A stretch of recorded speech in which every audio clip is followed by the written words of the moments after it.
आज मैं हिंदी व्याकरण लेकर आई हूँ आप लोगों के लिए। तो ये मैं कक्षा 1, 2 और 3 के बच्चों को ध्यान में रखकर इसे बनाया है इस वीडियो को। तो आप लोग इसमें पार्ट 1 में अभी तीनों क्लासेस को ये पढ़ना ज़रूरी है, तो आप इस पे ध्यान दें। पार्ट 1 में आपका भाषा, लिपि और व्याकरण, ये पहला चैप्टर आपका है, भाषा, लिपि और व्याकरण। तो फर्स्ट हम लोग पहले भाषा को देखते हैं। फर्स्ट, भाषा किसे कहते हैं?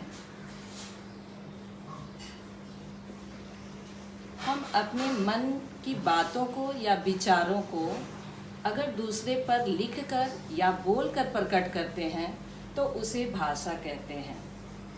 और दूसरे हमारी बातों को सुनकर या पढ़कर समझते हैं, उसे भाषा कहते हैं। यानी हमारे अपने मन के विचारों को हम बोलकर या लिखकर प्रकट करते हैं दूसरों पे, और दूसरे हमारी बातों को सुनकर या पढ़कर समझते हैं, उसे ही भाषा कहते हैं।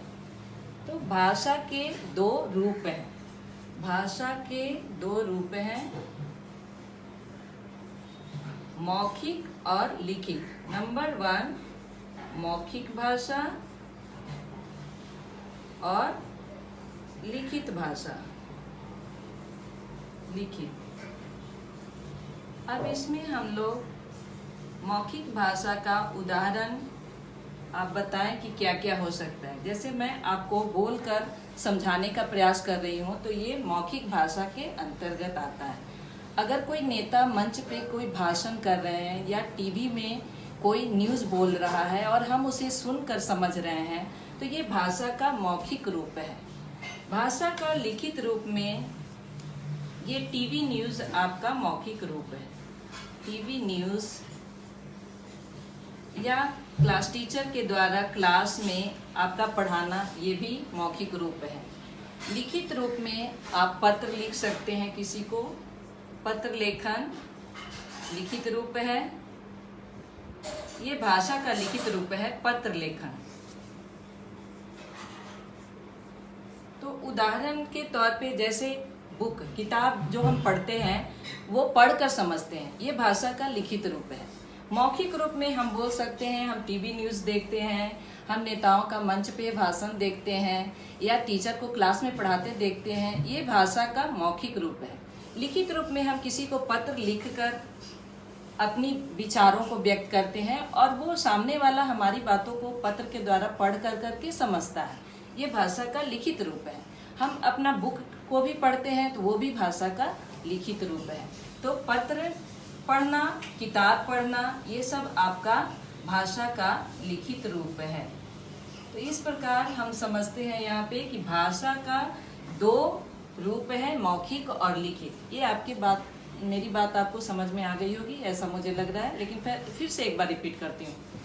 आज हम लोग भाषा, लिपि और व्याकरण पढ़ रहे हैं। फर्स्ट मैं भाषा समझाऊंगी अभी। भाषा, भाषा किसे कहते हैं? किसी व्यक्ति के द्वारा अपने मन की बातों को या विचारों को दूसरों पर प्रकट करने के लिए वो बोलकर या लिखकर अपनी बातों को बता सकता है, दूसरे शब्द में। और दूसरा व्यक्ति जो हमारे सामने खड़ा है वो उस बात को पढ़कर या मेरी बात को सुनकर समझ सकता है, इसे ही भाषा कहते हैं। अपने मन की बातों को, विचारों को दूसरों पर बोलकर या लिखकर प्रकट करना और दूसरे हमारी बातों को सुनकर या पढ़कर समझे, इसे ही भाषा कहते हैं। तो भाषा के दो रूप, यहाँ भाषा के दो रूप हैं, पहला मौखिक और दूसरा लिखित। मौखिक भाषा जो हम बोल करके पता, अभी जो हम पढ़ा रहे हैं आपको, ये भाषा का मौखिक रूप है। टीवी पे जो न्यूज चैनल देखते हैं वो भी भाषा का मौखिक रूप है, और जो नेता मंच पे भाषण करते हैं वो भाषा का मौखिक रूप है। उसी तरह से दूसरा लिखित रूप, पत्र लिखकर हम किसी को अपनी बातों को समझा सकते हैं, दूसरा उस पत्र को पढ़कर समझ सकता है, और किताब पढ़कर हम समझते हैं, दूसरे के द्वारा लिखी हुई बुक को हम पढ़कर समझते हैं। ये सब भाषा का लिखित रूप है। इस प्रकार से भाषा का दो रूप है, मौखिक और लिखित।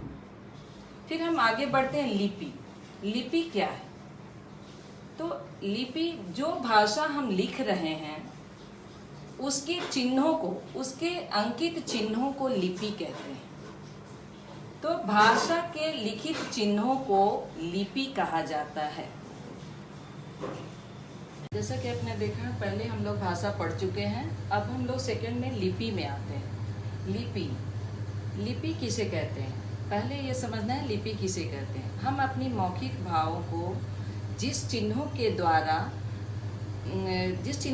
व्यक्त करते हैं या लिखकर व्यक्त करते हैं, उन चिन्हों को लिपि कहते हैं। हम अपनी मौखिक बातों या विचारों को जिस चिन्हों के द्वारा लिखकर व्यक्त करते हैं दूसरों पे, वो लिखित चिन्ह लिपि कहलाती है। लिपि को हम लोग 2-3 लिपि के बारे में यहाँ पे बात करेंगे। एक देवनागरी, रोमन लिपि, फारसी और गुरमुखी। देवनागरी लिपि में आपको याद रखना है कि देवनागरी लिपि किन किन भाषा की लिपि है। संस्कृत, हिंदी, मराठी, नेपाली भाषा की लिपि देवनागरी है। अंग्रेजी, फ्रेंच और जर्मन भाषा की लिपि रोमन लिपि है। उर्दू, अरबी, फारसी की लिपि फारसी है। और पंजाबी भाषा की लिपि गुरमुखी है। यहाँ पे हम लोग चार लिपि के बारे में बात कर रहे हैं। तो पहला, हमको फिर से मैं रिपीट कर दे रही हूँ, लिपि वो चिन्ह है जो हम अपनी मौखिक बातों को जिस चिन्हों के द्वारा लिखकर व्यक्त करते हैं उसे लिपि कहते हैं। लिपि में हमारे देश में बहुत सारी भाषाएं हैं जिसको अलग अलग लिपि में हम लोग रखते हैं। तो कुछ लिपि के बारे में जानना जरूरी है। तो हमारे कंट्री में बहुत सारी भाषाएं, 18 भाषा को मान्यता दी गई है। तो उन भाषाओं में संस्कृत, हिंदी, मराठी, नेपाली भाषा देवनागरी लिपि के अंतर्गत आती है। तो अगर किसी भाषा के बारे में पूछा जाए कि इसकी लिपि क्या है, तो आपको बताना है कि संस्कृत, हिंदी, मराठी और नेपाली भाषा की लिपि देवनागरी है। दूसरी लिपि के बारे में रोमन लिपि जो जाना माना है हमारा। तो रोमन लिपि के बारे में बात करेंगे अंग्रेजी, जो अंतर्राष्ट्रीय भाषा है। हमारे राष्ट्र की भाषा हिंदी है। हमारे राष्ट्र की भाषा हिंदी है क्योंकि हमारे राष्ट्र का सारा कामकाज हिंदी में होता है। तो राष्ट्रीय भाषा हिंदी को रखा गया है, लेकिन अंतर्राष्ट्रीय भाषा अंग्रेजी है। तो हम ये जानना चाहेंगे कि अंग्रेजी किस लिपि के अंतर्गत आती है। अंग्रेजी, फ्रेंच और जर्मन भाषा की लिपि रोमन लिपि है। उसके बाद एक उर्दू है। उर्दू, अरबी और फारसी को फारसी लिपि के अंतर्गत रखा गया है। फिर से, उर्दू, अरबी और फारसी भाषा जो हमारे देश में बोली जाती है उसे फारसी लिपि के अंतर्गत रखा गया है। उसके बाद फोर्थ में पंजाबी। पंजाबी भाषा जो पंजाब में बोली जाती है, ये इसकी लिपि गुरमुखी है। अब लिपि के अंतर्गत आपको इतना जानना है, एक बार मैं फिर रिपीट कर दूं कि अपने मन के बातों को, विचारों को अगर हम किसी पत्र पर लिखकर जिस चिन्ह के द्वारा लिखकर व्यक्त करते हैं, उस चिन्ह को लिपि कहा जाता है। वो साइन, वो चिन्ह लिपि कहलाती है। अब ये 4 लिपि के बारे में मैंने यहाँ चर्चा किया है। तो आप अपनी भाषाओं को देखें कि हमारे कंट्री में बहुत सारी भाषाएं हैं। तो संस्कृत, हिंदी, मराठी और नेपाली भाषा, संस्कृत, हिंदी, मराठी, नेपाली भाषा को देवनागरी लिपि के अंतर्गत आता है। अंग्रेजी, फ्रेंच और जर्मन भाषा की लिपि रोमन है। उर्दू, अरबी, फारसी की लिपि फारसी है और पंजाबी भाषा की लिपि गुरमुखी है। तो भाषा और लिपि, ये 2 चीज हम लोगों ने पढ़ लिया। अब व्याकरण में आते हैं। व्याकरण, इसे मैं बस कर देती हूँ। अगर आपको ये नोट डाउन करना है तो आप वीडियो को पॉज करके और इसको नोट डाउन भी कर सकते हैं कॉपी में, और इसको याद भी कर सकते हैं। वीडियो को रिपीट और देख भी सकते हैं फिर से। अगर किसी को समझ में नहीं आता है तो आप वीडियो को फिर से रिपीट कर लें। अब हम ये तीसरा व्याकरण को पढ़ाएंगे।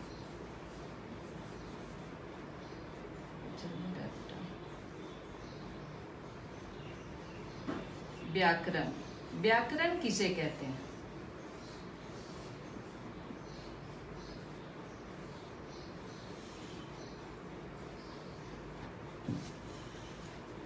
व्याकरण। व्याकरण वो शास्त्र है, वो विद्या है, वो शास्त्र है जो हमें शुद्ध शुद्ध पढ़ना लिखना और बोलना सिखाता है। जैसे कोई भी भाषा है तो वो भाषा और बोली, ये दोनों के बारे में आपको समझना चाहिए कि भाषा क्या है, बोली क्या है। क्षेत्रीय क्षेत्र की भाषा बोली कहलाती है और उसमें व्याकरण का शुद्ध होना आवश्यक नहीं है। क्षेत्र की भाषा बोली कहलाती है। बोली और भाषा मिलता जुलता वर्ड है, ज्यादातर लोग एक ही समझ लेते हैं, लेकिन बोली भाषा में अंतर है। बोली आपकी क्षेत्र की भाषा है, जो जिस क्षेत्र में, हमारे कंट्री के जिस क्षेत्र में जो लोग रहते हैं उस तरह की भाषा बोलते हैं, तो उसे क्षेत्रीय भाषा बोल सकते हैं या बोली बोल सकते हैं।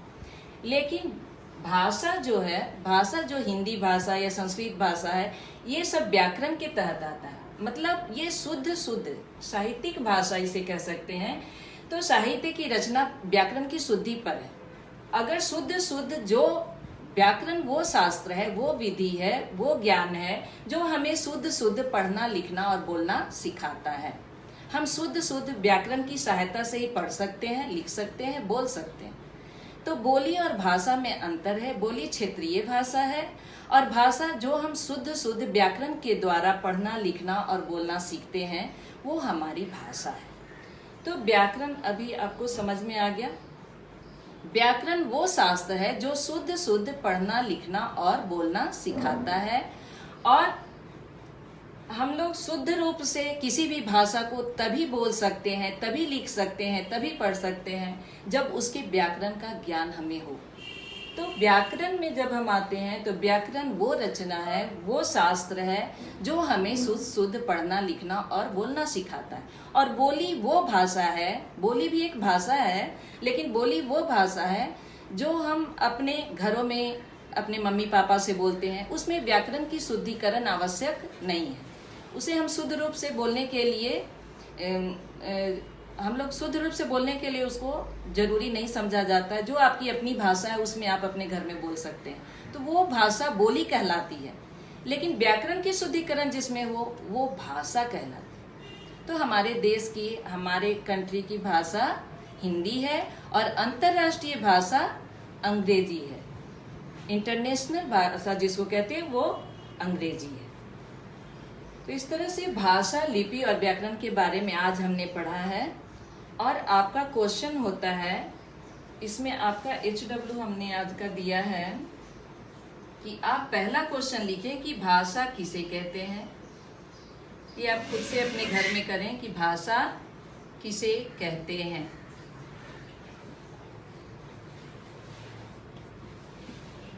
आज हमने जो भी भाषा, लिपि और व्याकरण पढ़ा है उसमें आपको ये 5 क्वेश्चन घर में करना है, याद भी करना है, लिखना भी है।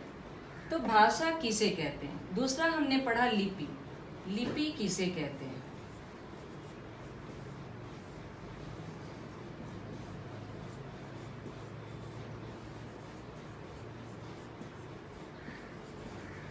और तीसरा हमने पढ़ा है व्याकरण, व्याकरण किसे कहते हैं।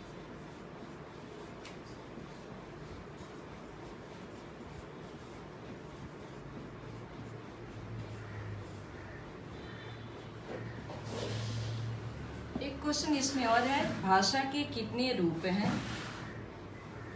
भाषा के कितने रूप हैं। इसमें एक क्वेश्चन आप और नोट कर लीजिए, भाषा किसे कहते हैं, भाषा के कितने रूप हैं। 2, लिखित और मौखिक। ये जानना आवश्यक है, इसलिए भाषा के कितने रूप हैं।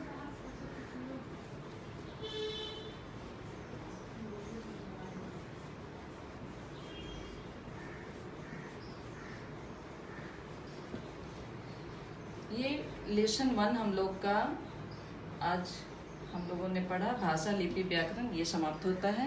और इसका HW आपका है भाषा, लिपि और व्याकरण किसे कहते हैं। और 4th में है भाषा के कितने रूप हैं। तो ये आप खुद से करें और अगर आवश्यक होगी तो मैं इसे लिखवाऊंगी भी बाद में, अगर जो बच्चे नहीं कर सकते हैं। लेकिन जो कर सकते हैं वो खुद से करें और खुद से याद करें। बस आज के लिए इतना, फिर अगली क्लास में।